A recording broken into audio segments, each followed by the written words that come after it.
Talking about today how your trauma explains your coping mechanisms. So what I'm going to do is I'm going to talk about the trauma, and then I'm going to talk about how people usually cope with that particular trauma. Y'all with me? Yes, sir. Man, y'all might learn something about yourself today. Word of the day is trauma bond. A trauma bond is emotional bonds with an individual that arise from a reoccurring pattern of abuse perpetuated by reinforcement through rewards and punishment. Somebody who spit in your face, somebody who beats you, somebody who hits on you. And you talk about you love them? Not just that, man, it's also called a neural association. We've been talking about that. Some of y'all probably haven't heard it. Some of y'all have heard it. A neural association is when, anytime we talk about something that's neural, it's talking about the brain. So neural association is when we start linking things that don't go together. Certain song you might hear right now might make you think about a girl who you liked when you were in elementary or middle school. You associate that song with that girl every time you hear it. That's a neural association. A neural association is suicide bombers. They associate blowing themselves up and killing a bunch of people with going to heaven, getting 1 million virgins, and laying by a lake full of milk and honey. I mean, they really believe that. They believe that when they die, they are going to a better place.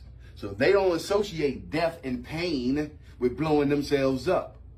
That's the same thing with love, or toxic relationship, I should say, where a guy is in a relationship with somebody and he makes her mad, hit her right in her face, punch her again, hit her, slam her, throw her on the ground. Then afterwards, he's just crying.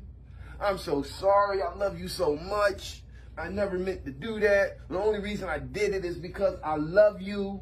Do y'all hear what I'm saying? Because he just beat her up. But do you hear what he's saying? I love you. Only did it because I love you. If I didn't care, I wouldn't put my hands on you. If I didn't care, I wouldn't fuss at you and yell at you. She's associating love and care with getting her butt kicked. Got something they call makeup sex. So even though after you done beat her up, she got a split lip, her nose is bleeding, her ribs hurting, she got a black eye, now y'all making love. And you trying not to hit the ribs, you trying not to hit the spots that's hurting. Y'all making love while she beat up. So that's why a woman like that can get out of a situation like that, get in a situation with a dude who don't do that. He don't believe in hitting a woman. He don't believe in yelling at a woman and talking down to a woman. 9 times out of 10, that woman is not going to associate love with what he's doing. Her friend is going to say, do he love you? I think he love me, but he ain't never hit me yet. That's a neural association. That's a trauma bond. Ooh. Trauma bond, emotional bonds with the individual that arise from a reoccurring pattern of abuse perpetuated by reinforcement through rewards and punishment. So when he beats her up, when he does something bad to her, he's going to do something to reward her so he don't feel guilty. So he go $100, go buy some clothes. Come on, let me take you out to eat. Let me take you out somewhere, that restaurant you like to go. But he just beat her up and got through kicking her on the ground and was talking down to her. That's a trauma bond. Saying of the day, people only want to bring up the old you because they're still the old them. We change, we evolve. Hopefully you evolving. Hopefully you're changing for the better. But everybody don't change for the better, man. You're going to evolve, but it's not guaranteed for the better. And sometimes when we don't have contact with people and they don't have access with us, they still think we on that same page from 9 years ago. Or they think we the same person we was 5 years ago. You don't know me no more. You don't even know me. This talk is for educational purposes only and is not a substitute for professional guidance, advice, treatment, or diagnoses. If you or someone you know has experienced a mental health crisis, substance use or abuse, or suicidal thoughts, dial 988. 988 is available 24/7 nationwide and staffed by trained crisis counselors who are just a text or call away. How your trauma explains your coping mechanism. So I'm going to describe the trauma and then I'm going to describe the coping mechanism associated with that particular trauma. And you need to find out where you fit in all of this. Abuse and exploitation. And let me say this, most of this stuff happens when we're kids. We get conditioned when we're kids. Have you ever had someone you trusted purposely hurt, abuse, or take advantage of you? Let's go back to that again. Have you ever had someone you trusted purposely which they meant to do it, purposely hurt, abuse, or take advantage of you? Have you been humiliated, cheated on, lied to, or manipulated by someone once considered a friend or a loved one? For most people who have and still have unhealed trauma, their coping mechanism is likely to mistrust or always be suspicious of other people and their intentions. So people who went through abuse and exploitation when they were young, when they get older, they become suspicious of other people and their intentions, and they mistrust people. I'm talking about your trauma and your coping mechanisms. Talking about trauma and coping mechanisms. So people who are abused and exploited, oftentimes when they're young kids, their coping mechanism is likely to mistrust other people or always be suspicious of other people and their intentions. How your trauma explains your coping mechanisms. Number 2, abandonment. That's trauma. Whether it was a parent who walked out on you, a romantic partner who ghosted you out of the blue, or growing up in the system and moving around from one family to another. Experiences of being abandoned, especially at a young age, can easily leave us with a lasting emotional damage and erode our sense of self-worth and negatively impact our view of others as well. So if you have a deep-seated fear of abandonment, it is most likely that your coping mechanism is to keep people at an emotional distance and leave before you get left. This type of person who experiences abandonment have major issues when it comes to relationships. Their coping mechanism is to keep people at an emotional distance, which means they're not going to let you in. They're going to let you in just so much, but they're going to have boundaries in place. Not just that, they're going to leave the relationship before they get left, because they're going to assume that whoever you are, all you're going to do is leave them anyway. You're going to abandon them anyway. Might as well abandon you before you abandon me. How your trauma explains your coping mechanism. Number 3, emotional deprivation. Similar to the last point, abandonment. Similar to the last point, even if the significant people in your life are physically and actually there for you, their emotional neglect and deprivation can be just as traumatizing too. Were they never attentive or affectionate towards you? Did they pay you any attention when you were a kid? Because that's important for a kid's development. When the kid come up to you with something he just drew or painted, mommy, mommy, or daddy, daddy, look, you need to pay attention to him. You need to acknowledge him. I don't care if you're busy. I don't care if you're doing something at the time to that kid. That's important that you acknowledge him and you say he's doing a good job. Kids can be out doing so much stuff, man. So when you got one who's doing right and trying to do the right thing, encourage them. Some people ain't never told their child, I love you. Some people ain't never hugged their child. Here you are, a grown person having issues with intimacy, and you wondering why. Because you didn't learn it when you were supposed to learn it.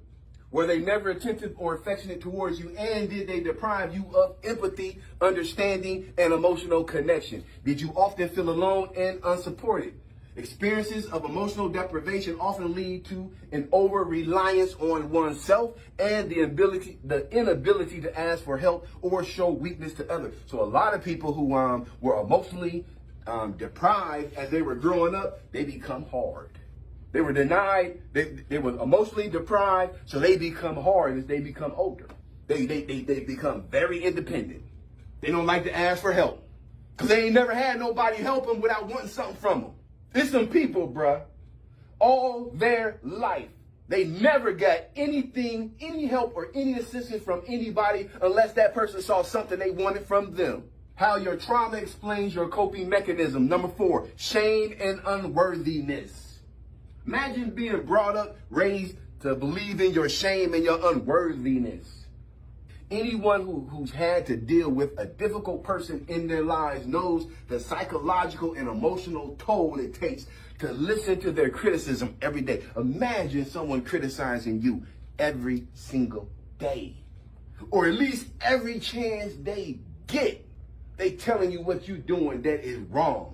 Anyone who has to deal with a difficult person in their lives knows the psychological and emotional toll it takes to listen to their criticism every day. And when we're constantly made to feel like nothing we do will ever be good enough, it's hard to not internalize their rejection and resort to self-blame. So you end up blaming yourself for every time you make a mistake, just like they do. People who have had this particular trauma tend to be timid, overly apologetic, and hypersensitive. And they're often prone to perfectionism and overachieving, and are likely to be overly self-critical as well. How your trauma explains your coping mechanisms. Number 5, dependence and incompetence.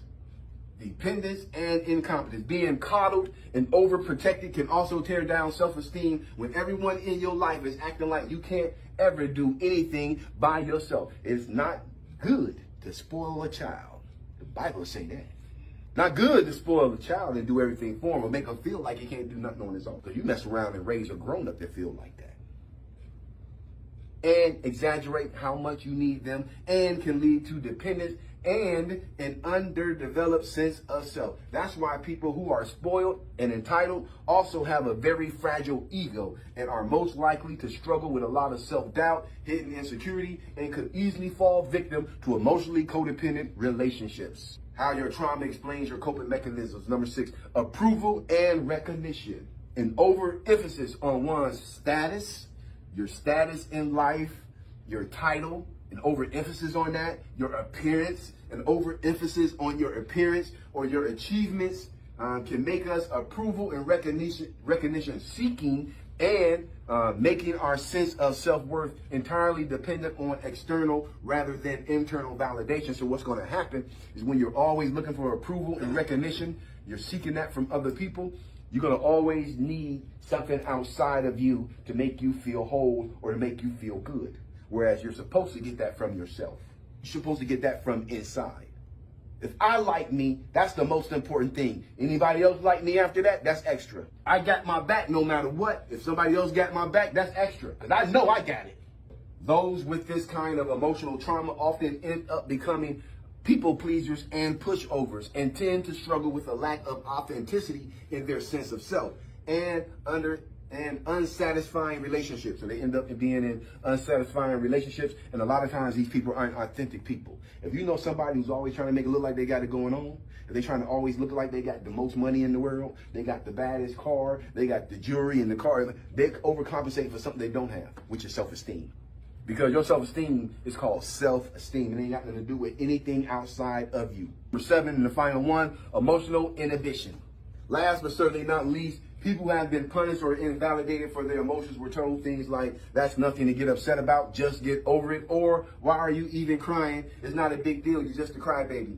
They are often emotionally stunted and resort to suppression, avoidance, and denial to deal with their problems because they were taught early on that expressing one's emotions is inherently negative. They were taught that expressing their emotions is inherently negative. They will often bottle up their feelings and ignore them until they can't anymore. So they're going to bottle up their feelings and ignore them until they explode. And oftentimes you end up going off on somebody or something that had nothing to do with it. That's why that's not good. They will often bottle up their feelings and ignore them until they can't anymore. These people are prone to emotional outbursts, anger, management problems, and difficulty expressing or communicating their feelings. How your trauma explains your coping mechanism, abuse and exploitation. If you've been abused and exploited, your coping mechanism is likely to mistrust or always be suspicious of other people and their intentions. If it's abandonment, your coping mechanism is to keep people at an emotional distance and leave before you get left. Trauma was emotional deprivation. What happens is your experiences of emotional deprivation often lead to an over-reliance on oneself and inability to ask for help or show weakness to others. How your trauma explains your coping mechanisms. Number 4, shame and unworthiness. Oftentimes, your trauma tend to be timid, overly apologetic, and hypersensitive, and they're often prone to perfectionism and overachieving, and are likely to be overly self-critical as well. Number 5, dependence and incompetence. Also have a very fragile ego and are most likely to struggle with a lot of self-doubt, hidden insecurity, and could easily fall victim to emotionally codependent relationships. Approval and recognition was number 6. Often end up becoming people pleasers and pushovers, and tend to struggle with a lack of authenticity in their sense of self, and unsatisfying relationships. And the final one, number 7, emotional inhibition. Because they were taught early on that expressing one's emotion is inherently negative, they will often bottle up their feelings and ignore them until they can't anymore. These people are prone to emotional outbursts, anger management problems, and difficulty expressing or communicating their feelings. I can't believe I got through this whole thing and not one little sneeze or nothing. I didn't think I was. So I made it. Yes, sir. All right, any questions, concerns, or comments about this? This one was a good one. So the other ones weren't? No, Thank you, I appreciate it, man. All right, so if nothing else, y'all have a good day.